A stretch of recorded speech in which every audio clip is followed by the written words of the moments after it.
A mente ignorante da verdade é uma presa fácil para as crenças do mundo.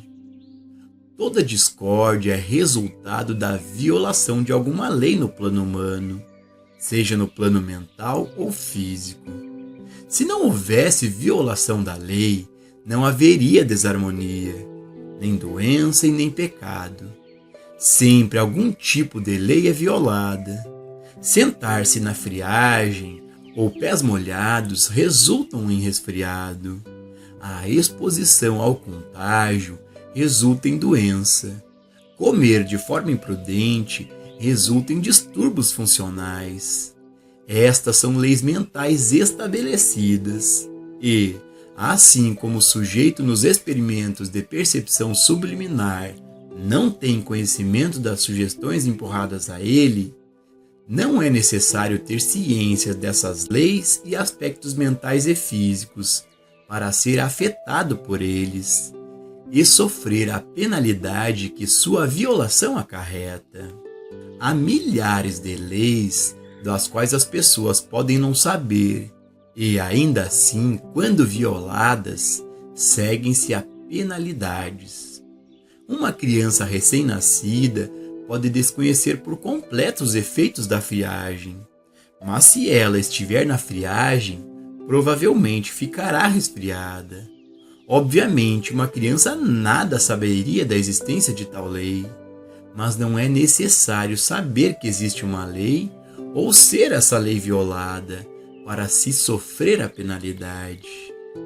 Todo o erro neste mundo é tão universal e invisível quanto os slides que brilharam na tela nos experimentos de percepção subliminar, e opera da mesma maneira, sem uma percepção consciente disso.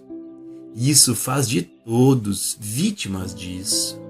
É fato, todo mundo nascido neste mundo é vítima de todas as leis desconhecidas alojadas na consciência humana. Desde o momento da concepção, a consciência da pessoa é preenchida com crenças de poder nas pessoas e condições. E a sua aceitação dessas crenças faz da pessoa uma vítima delas.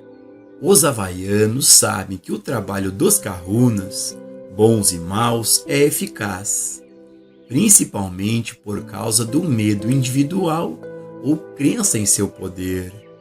Os aborígenes da Austrália se envolvem em uma prática muito semelhante, sob o nome de magia negra. Enquanto o kahuna do Havaí pode lançar seu feitiço com um pedaço de unha ou cabelo, o mago negro dos aborígenes obtém os mesmos resultados apontando o dedo ou um pedaço de madeira afiado na direção da vítima. E no momento em que ele faz isso, sua vítima fica doente e morre em poucos dias. Por quê? Certamente não porque existe algum poder dos kahunas, e não porque existe algum poder na magia negra, mas apenas porque eles foram aceitos e temidos como um poder.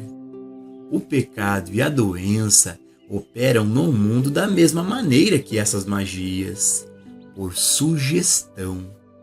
Não precisamos saber que a sugestão foi feita, só precisamos acreditar que os pensamentos e as coisas do mundo têm poder. A cura metafísica originalmente repousava no princípio da verdade dissipando o erro, ou verdade sobre o erro.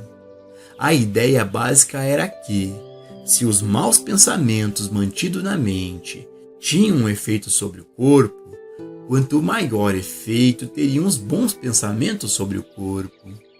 Com essa ideia, uma religião surgiu, a religião do pensamento correto.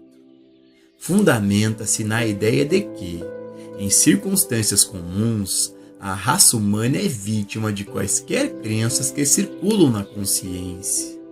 Por exemplo, se uma epidemia é galopante em uma parte do mundo, logo se espalha por todo o mundo, porque, de acordo com os adeptos deste ensino, onde quer que haja pessoas para pensar, há pessoas para aceitar o resultado do pensamento. Os metafísicos argumentaram que, se as pessoas em todo o mundo são presas fáceis de sugestões errôneas, verdades ou pensamentos corretos devem ter um efeito igualmente grande sobre o corpo, mas de natureza benéfica.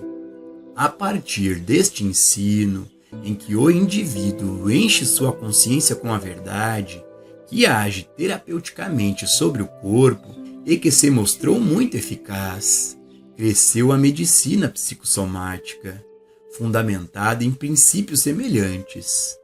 Usa a cura psicológica, ou seja, quer mudar a atitude do paciente de uma base negativa para uma positiva, uma técnica de encher a consciência com a verdade, em vez de preenchê-la com erros, com crenças e teorias.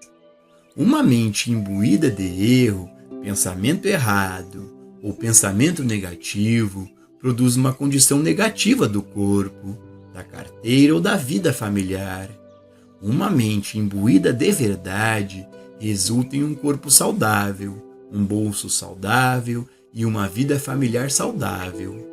Em outras palavras, trate-se aqui de decidir se alguém vai acordar de manhã e aceitar todo e qualquer pensamento que lhe ocorre, ou se ele tomará uma posição positiva e rejeitará o negativo. Esse tipo de prática foi um passo na direção certa, porque foi um afastar-se de deixar um espaço em branco na mente para o mundo agir. Se uma pessoa tem uma mente que apenas aceita tudo o que lhe é dado oralmente, visualmente ou invisivelmente, essa mente pode ser obrigada a seguir os ditames do pensamento, sugestão e pô-los em prática. O indivíduo que determinou seu próprio pensamento, sendo movido ou governado apenas pelo que ele próprio aceita, dará início a um novo caminho. Os efeitos da crença mundial deixam de ser um fator dominante em tal experiência da pessoa. Alunos da verdade, independente de qual ensino da verdade eles possam seguir, frequentemente são menos vítimas desse mesmerismo universal do que o mundo em geral. E, além disso, eles são menos afetados pelas condições do mundo.